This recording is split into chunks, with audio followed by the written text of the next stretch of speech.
Un poquito de Cuba. La situación social en Cuba ha sido compleja en los últimos años. Actualmente, el país enfrenta desafíos económicos significativos, incluyendo una grave escasez de combustible y recursos básicos. El gobierno ha implementado medidas drásticas, como el aumento del precio de la gasolina en un 500%, lo que ha afectado el poder adquisitivo de los ciudadanos. Además, la economía cubana se contrajo un 2% en 2023, y la inflación alcanzó un 30%.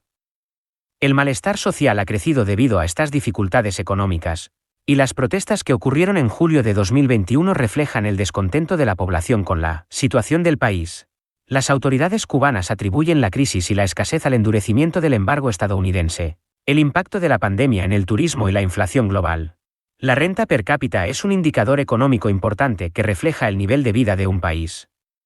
Para Cuba, la renta per cápita ha experimentado cambios significativos a lo largo del tiempo, especialmente al comparar el periodo antes y después de Fidel Castro.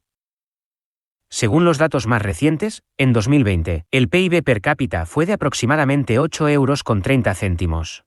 El PIB per cápita de Cuba alcanzó aproximadamente $6.60 a finales de 2021.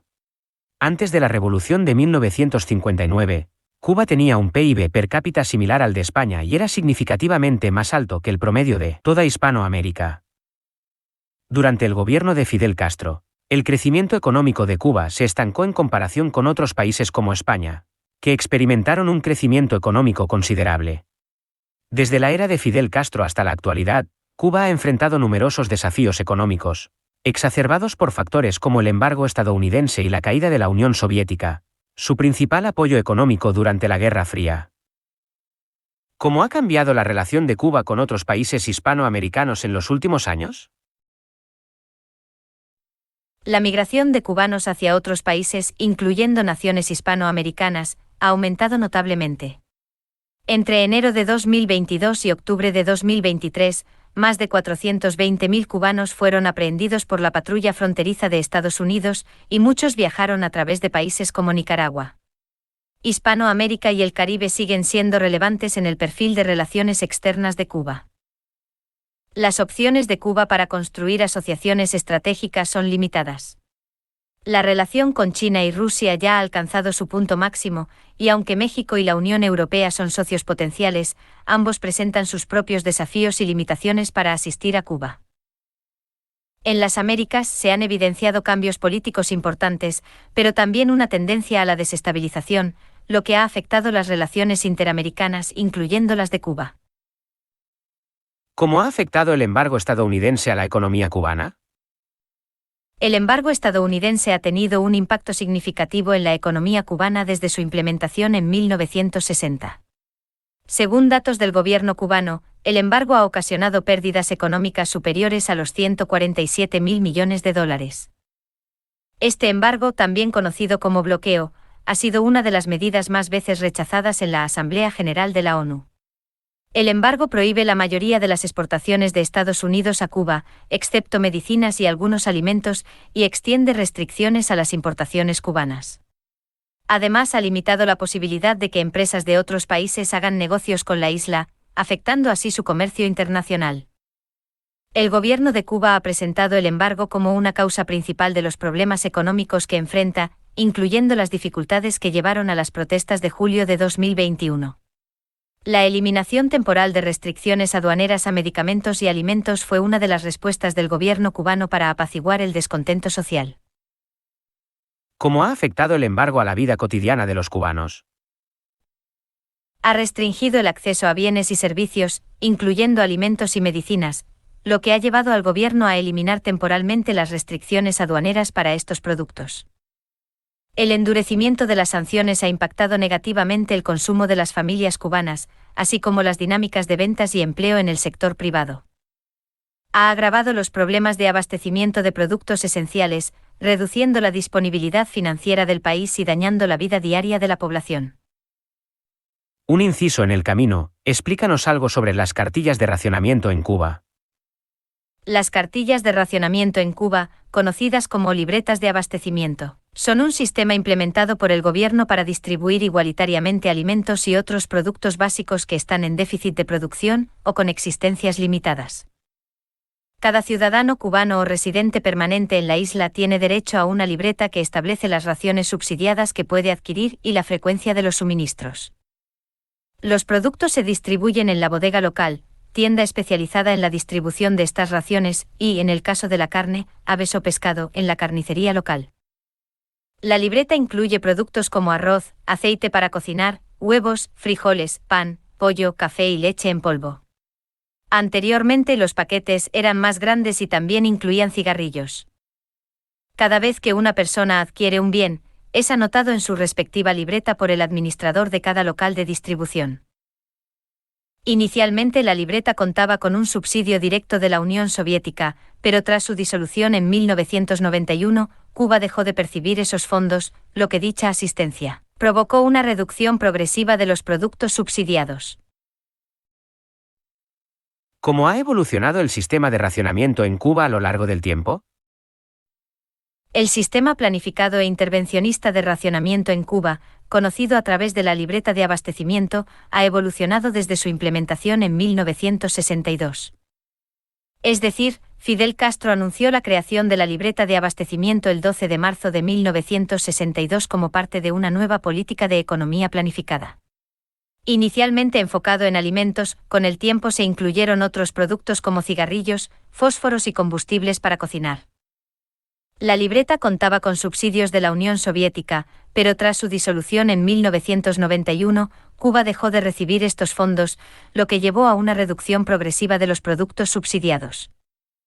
Con la Revolución Bolivariana en Venezuela, Cuba recibió apoyo de productos enviados desde este país, aunque estos envíos se redujeron debido a la escasez en Venezuela. En 2019, Cuba comenzó un proceso de digitalización de la libreta para reducir las colas de espera para adquirir los productos. Este sistema refleja las políticas de economía planificada del gobierno cubano a lo largo de los años. A pesar de los rumores de su posible extinción, este sistema intervencionista aún continúa operando en la isla. ¿Qué otros productos se incluyen en la libreta? La libreta de racionamiento cubana tradicionalmente ha incluido una variedad de productos básicos. Carne de res, pollo, aceite, manteca, leche condensada, papel sanitario, café, arroz, granos, otros productos de primera necesidad. El gobierno cubano anunció en diciembre de 2023 un plan de choque económico para 2024 que contempla el fin del subsidio universal a los alimentos y otros productos incluidos en la libreta de racionamiento. Esto significa que podría haber cambios en los productos disponibles o en la forma en que se distribuyen a la población.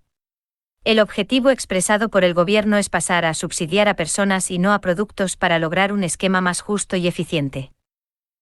Pero, ¿qué es el subsidio universal? El subsidio universal en Cuba se refiere a la política intervencionista de proporcionar apoyo económico del gobierno para garantizar que todos los ciudadanos tengan acceso a una canasta básica de alimentos y otros productos esenciales a precios subsidiados. ¿Es parecida la libreta de racionamiento al crédito social? Objetivamente no. La libreta de racionamiento en Cuba y el sistema de crédito social, como el implementado en China, son dos sistemas muy diferentes con propósitos y métodos distintos.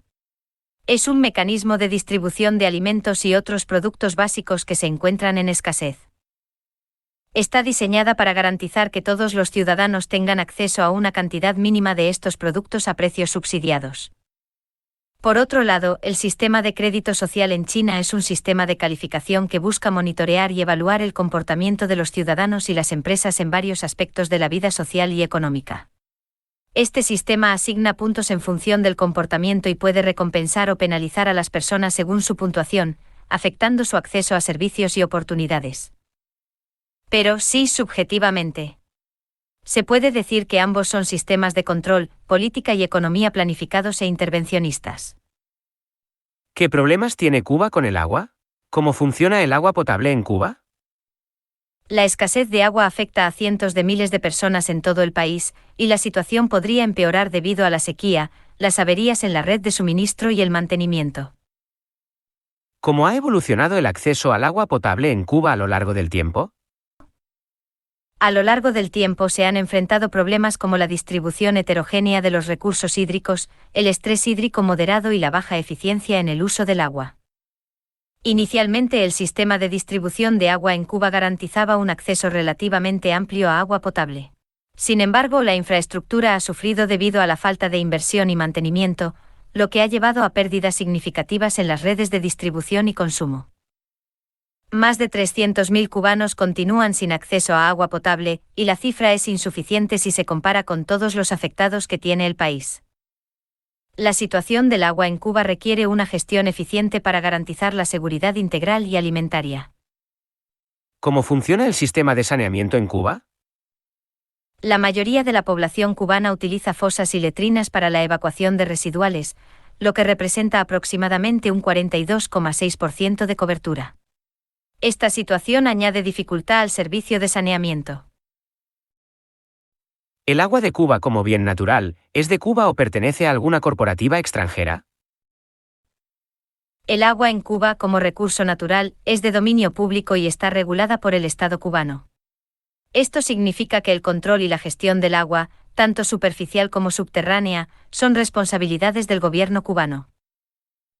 ¿Y la electricidad en Cuba cómo funciona?